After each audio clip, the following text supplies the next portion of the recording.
కూటమి ప్రభుత్వంపై YCP MP Mithun Reddy ఘాటు వ్యాఖ్యలు చేశారు. 73 రోజుల పాటు అక్రమంగా తనను జైల్లో ఉంచారని మండిపడ్డారు. కూటమి ప్రభుత్వం ఎన్ని ఇబ్బందులు పెట్టినా ఎదుర్కోవడానికి సిద్ధంగా ఉన్నామని తెలిపారు. వైసీపీ నాయకులు కార్యకర్తలపై ఎన్ని అక్రమ కేసులు పెట్టినా వెనక్కి తగ్గే ప్రసక్తి లేదన్నారు.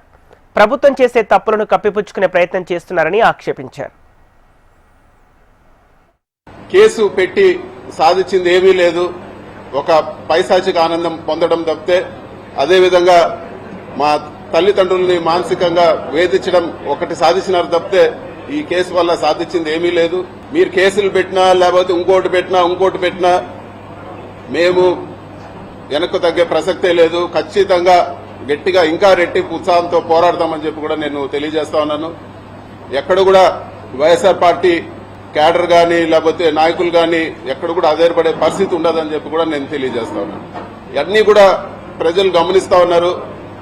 ఇవన్నీ కూడా ఒక డైవర్షన్ టాక్టిక్స్ లో భాగమే అని చెప్పి కూడా అందరూ కూడా గమనించాలని చెప్పి కూడా నేను కోరుతా ఉన్నాను. ప్రభుత్వం చేయాల్సిన పనులు పక్కన పెట్టి ఏదో ఒక అభూత కల్పన చేసి రకరకాల కేసులు పెట్టి నాయకులందరినీ కూడా జైళ్లలో పెట్టి సంబంధం ఉన్నా లేకపోయినా ఎట్లంటే అట్లా జైళ్లలో పెట్టి ఇదంతా కూడా వాళ్ళు చేయాల్సిన పనుల నుంచి డైవర్షన్ చేసే పరిస్థితి ఉందని చెప్పి కూడా మనం అందరం కూడా తెలుసుకోవాలని చెప్పి కూడా నేను తెలియజేస్తా ఉన్నాను.